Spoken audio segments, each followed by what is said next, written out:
Hello all, कैसे हैं आप सब। आई होप आप सब लोग बहुत अच्छे होंगे अपने अपने घरों में और गर्मी का आनंद ले रहे होंगे।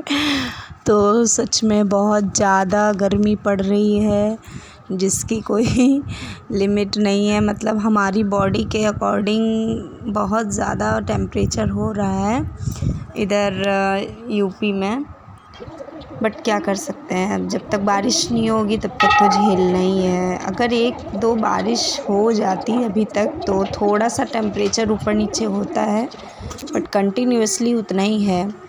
तो फ्राइडे का दिन था और मेरा था फास्ट, जैसा कि आप जानते ही हैं। तो ये मेरा 6th फ्राइडे है फास्ट का। तो मैं पूजा कर रही थी तो आपके साथ शेयर कर रही हूँ। और मैं गई थी मंदिर, तो वो भी मैंने आपको दिखाया। वहाँ से मैंने फ़्लावर लिए, फिर फ़्लावर लेकर आई वापस, फिर पूजा किया मैंने। तो इस तरह से मंदिर जाकर भी मैंने वहाँ पूजा कर ली थी। और ये बहुत कम दूरी पर है मंदिर, तो इसलिए जब जाना होता है तो इसमें सोचना नहीं पड़ता है। बहुत पास में ही है, सिद्धनाथ मंदिर है, तो बस चले जाते हैं कभी कभी। तो अभी इसकी पूरी पिक, पूरा वीडियो फिर मैं कभी जाऊंगी तो शूट करके आपको दिखाएंगे।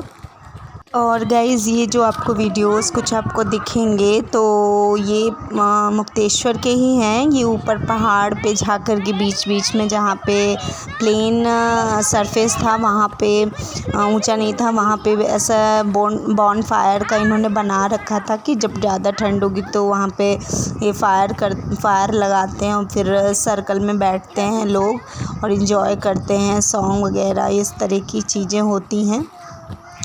तो कई सारी चीज़ें हैं यहाँ पे, पूरा दिन आप बिज़ी रह सकते हो आराम से। तो ये भी मैंने शूट किया था, और जो जो पिक्स रह गई हैं डालने के लिए वो मैं आपको धीरे धीरे डालती रहूँगी, क्योंकि बहुत सारी शूट और फ़ोटोज़ सबके फ़ोन में एक्चुअली पड़े हुए हैं जो जो गया था। तो फिर आपके साथ शेयर करते रहेंगे। अभी आप इंजॉय कीजिए।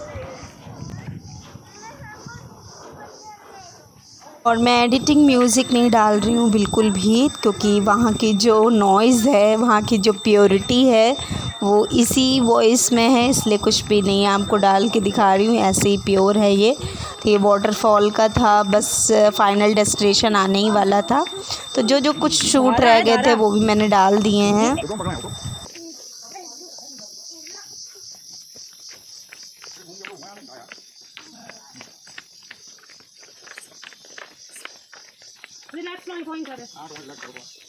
यहाँ मतलब पिक्चर खींच सकते हो।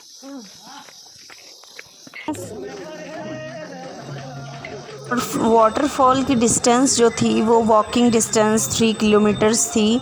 तो मतलब इस तरह की डेस्टिनेशन जाने के लिए, इस तरह की जगह फाइनल जाने के लिए इन्होंने बीच पे इतना डिस्टेंस दे दिया है कि इस बीच में इन्होंने बिज़नेस भी बना रखा है। बीच बीच में कैंपिंग लगा रखी है, बीच बीच में इतनी सारी शॉप्स हैं कि आप शॉपिंग करते जाओ। वाटर की मीन्स खाने पीने की शॉप्स हैं। तो इस तरह की चीज़ें हैं कि मतलब इंसान बिज़ी रहेगा। आपको वॉकिंग डिस्टेंस भी लंबा नहीं लगेगा। बीच बीच में आपको भूख लगी है, आपको रुकना है आपको, और हाँ हर चीज़ की फैसिलिटीज़ है, मीन्स वॉशरूम वगैरह भी है बीच बीच में। तो कहीं भी आपको ऐसा नहीं लगेगा कि बहुत ज़्यादा स्ट्रिकी हो रहा है, बहुत ज़्यादा ट्रबलिंग सा हो रहा है। बीच बीच में इतना खूबसूरत इन्होंने दिखाया है, म्यूज़िक सिस्टम कहीं कहीं लगे हुए हैं। तो बहुत अच्छा है। बीच का जो ये डिस्टेंस वॉकिंग वाला था ये भी नाइस था।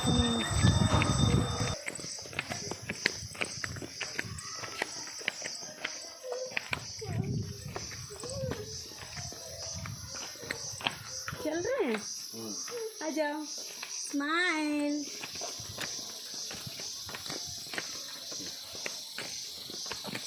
सामने देखो कैमरे की तरफ।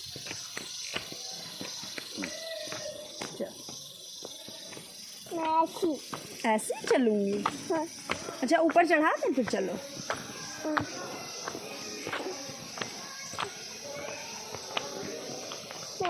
चलो इधर इधर इधर इधर इधर चलो। रुक जाना। ये पकड़ो जरा। अच्छा, और वहाँ जब अंदर झील हम लोग जा रहे थे पानी में, तो वहाँ से अंदर तक आने का रास्ता भी इतना चिकना था कि मतलब अगर आप पैर भी रखोगे तो स्लिप हो जाओगी। मीन्स मैं क्या बताऊँ, बड़ा डेंजरस टाइप का था। अब वहाँ पर गए थे तो सब कुछ एंजॉय तो करना ही था, तब लेकिन ऐसी जगह जाकर भी बड़ा डेंजरस रहता है, आप बिल्कुल फ्री नहीं रह सकते हो। फिर छोटे बच्चों के साथ तो और ज़्यादा बहुत ज़्यादा ध्यान रखना होता है हर चीज़ का। तो बहुत मज़े आ रहे थे जब, और पानी की टेम्परेचर में क्या बताऊँ, मीन्स 0 तक था। इतना ठंडा पानी कि बस जम ही जाए। और सच में दोनों बच्चों को जब हम गए थे जागेश्वर यहाँ से, तो दोनों बच्चों को मैंने फीवर की दवा दी थी, कृष्णा को भी दवा दी गई थी, सब बच्चों को दवा दी गई थी, इतनी ज़्यादा ठंडा पानी था। और एक्चुअली मेरा तो फ़ोन मैं अपने पहले ही बताया था स्विच ऑफ हो चुका था, तो इस तरह से। और हस्बैंड का फ़ोन लेके मैंने थोड़ा शूट किया था, वो बिल्कुल भी इस चीज़ के उसमें फेवर में नहीं थे कि तुम शूट करो पानी के बीच में। पर क्या करूँ, मुझे थोड़ा शूट करना था और डर लग रहा था कहीं फ़ोन ना गिर जाए।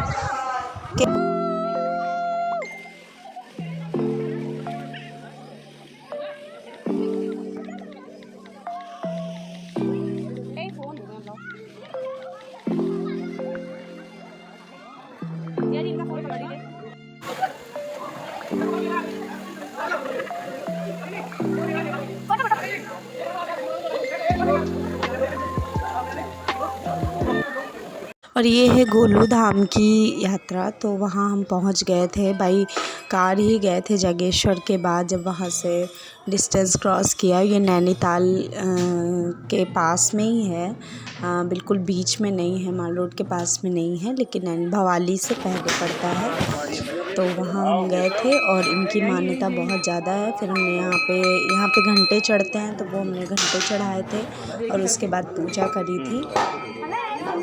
इसके बाद हम नैनीताल के लिए गए थे और ये मेन नैनीताल सिटी आ ही गई थी, तो फिर मैंने कुछ चीज़ें शूट कर ली थी। यहाँ मिलिट्री स्कूल्स वगैरह भी हैं, हॉस्पिटल्स वगैरह भी हैं, तो इस तरह की चीज़ें मैंने शूट की थी। और ये हो रहा है ऑर्केस्ट्रा और डीजे एंजॉय, तो जो कि मैंने आपको बताया था। और इसकी कुछ वीडियोज़ और हैं, वो मैं आपको फिर दूँगी नेक्स्ट व्लॉग में।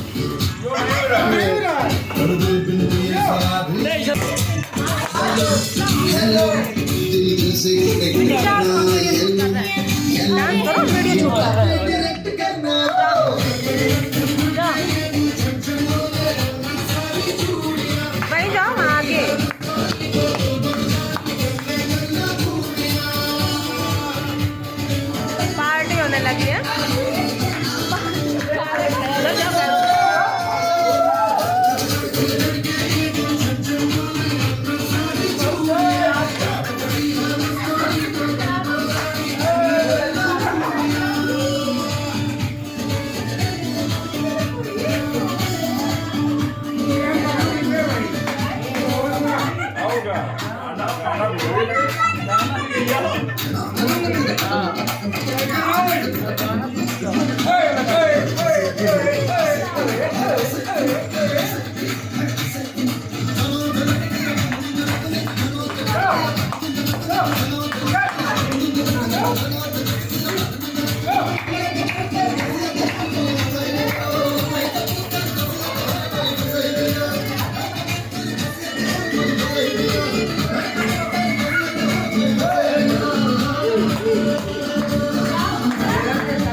निर्वहन करूंगा तथा मैं भय या पक्षपात, अनुराग या द्वेष के बिना सभी प्रकार के लोगों के प्रति ये है ऐतिहासिक दिन जिस दिन मोदी जी ने तीसरी बार शपथ ग्रहण करी है प्रधानमंत्री जी की, और उन्होंने जो ऐतिहासिक कार्य किए हैं उसकी वजह से उनको ये पद फिर से मिला है। तो होपफुली भारत विकसित होगा आगे, और इकोनॉमिकल और हर क्षेत्र में बढ़ेगा आगे, बेरोज़गारी कम होगी, महंगाई कम होगी। और ये ढोला आश्रम की पिक्चर है, यहाँ की पिक्चर्स कुछ और मैं आपको आगे दूँगी, तो कुछ पिक्चर्स मैं डाल रही हूँ आपके साथ, शेयर कर रही हूँ।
और यहाँ देखिए हर बार की तरह कितनी मस्तीखोर हैं ये दोनों, और इतनी शैतानी करते हैं। सारा दिन मैं रूम साफ़ किया करती हूँ।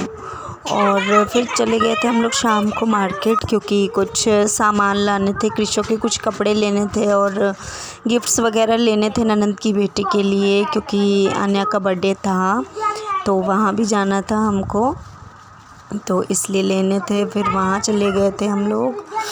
सच में बहुत महंगाई है, थोड़ा सा भी सामान लेने जाओ इतना खर्च हो जाता है कि क्या बताएं। फिर नेक्स्ट डे जा रहे थे हस्बैंड कानपुर, तो हम लोगों ने भी बोला कि चलो हमें भी छोड़ देना नानी के घर बच्चों के, तो उन्हें भी थोड़ा सा अच्छा लगेगा।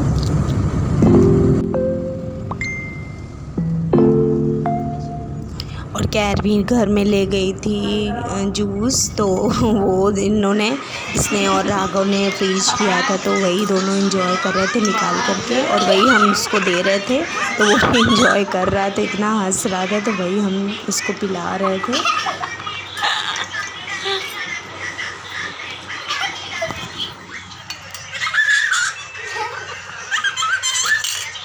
गिरा रही हो।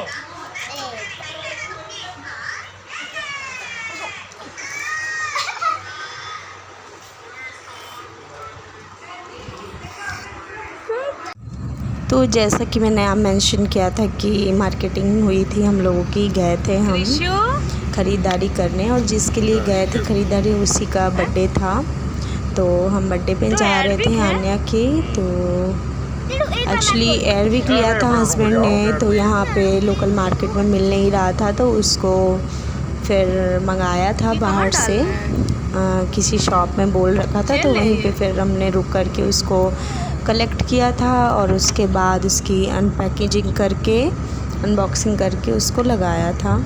तो सच में बिलीव मी बहुत ज़्यादा इसकी स्मेल अच्छी है, आप ट्राई करेंगे तो आपको पता चलेगा, बहुत ज़्यादा स्मेल अच्छी है। और अच्छी क्या है, जो बैड स्मेल से उसको कवर करती है ये, बिल्कुल भी पेट्रोल या और किसी चीज़ की स्मेल नहीं आती है। और जो थोड़ा सा मोशन सिकनेस वाली जो चीज़ होती है, मीन्स वॉमिटिंग वगैरह, उस टाइप की चीज़ें को और ज़्यादा हाइड कर देता है ये। तो मेरे हिसाब से बहुत ज़्यादा बेस्ट है ये गाड़ी वगैरह के लिए, 4 व्हीलर्स के लिए। तो हम सब रेडी थे, तो मैंने थोड़ा थोड़ा सा शूट कर लिया था और अप्रॉक्सीमेटली 6 बज ही गए थे, क्योंकि इसके पहले निकलना तो जानलेवा ही जैसा लग रहा था। इतनी ज़्यादा मतलब गर्मी हो रही है, इतना ज़्यादा आग सी जैसे बरस रही हूँ, भगवान जाने कब जाएगी। गर्मी तो नहीं जाएगी, बट ये है कि थोड़ा सा 1-2 बरसात हो जाती है ना तो सही रहता है। फिर हम घर गए थे, फिर मैंने घर का बिल्कुल भी शूट नहीं कर पाया था, क्योंकि फ़ोन रखा ही रहा था। गर्मी इतनी ज़्यादा लग रही थी कि नहीं कर पाए थे। फिर हम राजलक्ष्मी पहुंच गए थे रेस्टोरेंट, जो कि आशियाने के मोहल्ले में साइड में पड़ता है।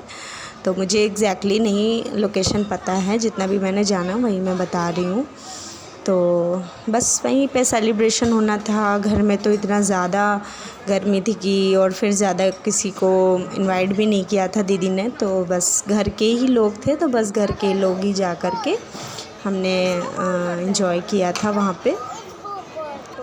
और गाइज़ वहाँ गाड़ी में ना एक्चुअली सनसेट हो रहा था उस टाइम, जब हम चल रहे थे गाड़ी में, ड्राइव कर रहे थे हस्बैंड। तो उस टाइम इतना अच्छा व्यू आ रहा था कि मैंने थोड़ा सा और लंबा कर दिया था शूट, कि दिख रहा था कितना अच्छा व्यू आ रहा था मेरे फेस का।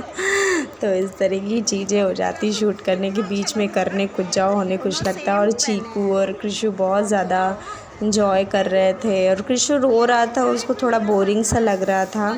और बोरिंग से ज़्यादा मुझे टेंशन हो रही थी कि कहाँ मैं इसको पकड़ूंगी जाके, इससे अच्छा मैं इसको फ़ोन दे देती हूँ तो थोड़ी देर रिलैक्स हो जाएगा ये। तो थोड़ी देर स्टेबिलिटी आ गई थी उसमें, बस थोड़ा सा बैठ गया था, तो यही सही रहा। इसके बाद मैं उसको खिलाते पिलाते जा रही थी और आराम से पूरा टाइम कट गया था। नहीं, इस टाइम के जो इस एज के जो बच्चे होते हैं उनको बहुत परेशानी होती है एक जगह बैठने में। यहाँ प्रॉपर इंजॉय चल रहा है कैरवी और आन्या का। तो हमने गिफ्ट्स पहले ही दे दिए थे कैरवी और आन्या को, मीन्स कैरवी ने आन्या को दे दिया था, सॉरी। और इसके बाद बस शुरू हो गया था केक कटना और एंड ऑल। तो एंजॉय कीजिए आप भी।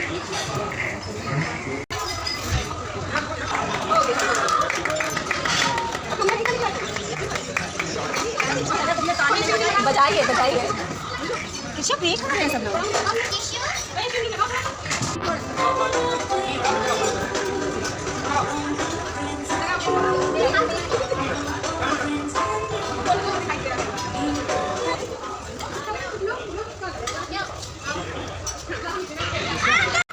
बाकी के जो गिफ्ट्स क्लोथिंग वगैरह थी वो सब हमने पहले ही दे दिया था दीदी को, क्योंकि वो यहाँ पे लाने का कुछ मतलब नहीं होता है। और जो आन्या के और चीकू के बर्थडे के लिए भी हम साथ में ही ले गए थे, क्योंकि उसका 2 डेज़ के बाद उसका भी बर्थडे था। तो एक ही मंथ में और एक ही 1 to 10 डेज़ के बीच में ही इन दोनों का बर्थडे पड़ता है, मीन्स 13 और 16 को। तो ये बेस्ट पार्ट है कि जब भी, और ये चीकू ने बेस्ट खेला है, या जो भी कह सकते हो उसका लक है कि एक ही टाइम पे दोनों का पड़ता है। तो जो भी गिफ्ट आन्या को मिलेगा वही गिफ्ट, मीन्स वही तो नहीं बट उसको भी वही उसी टाइप का मिलेगा, कुछ भी कम ज़्यादा नहीं हो सकता है। तो ठीक ही है, और देना तो होता ही है, तो एक ही बार में अपना दे दिया। और ये रेस्टोरेंट अच्छा था, यहाँ की सर्विस बहुत अच्छी थी।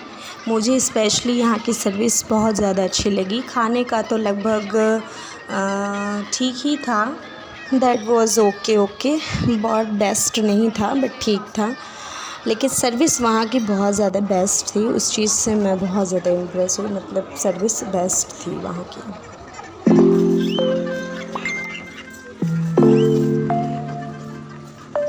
तो मेरे पापा हमेशा हेल्दी रहें और खुश रहें, उनके चेहरे से हंसी कभी ना जाए, यही मेरी प्रार्थना है भगवान से।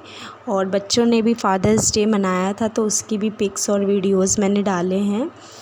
तो माता पिता का तो कर्ज हम कभी अपने लाइफ में नहीं उतार सकते हैं। अगर देखा जाए तो उन्होंने हमारे लिए, सब लोग करते हैं बच्चों के लिए, बट हम लोग उनके लिए नहीं कर सकते, उतना कभी नहीं कर सकते। तो इसलिए कहा जाता है कि माँ बाप का कर्ज उतारना बहुत टफ़ होता है। तो नहीं उतार सकते हैं, लेकिन सिर्फ इतना कह सकते कि आपका हमारे लिए आप भगवान हो। और कोशिश यही रहेगी कि आपके चेहरे पे कभी हमारी वजह से कोई भी परेशानी नहीं आनी चाहिए। तो मैं अपने माता पिता को यही कहना चाहती हूँ, happy fathers day to my पापा।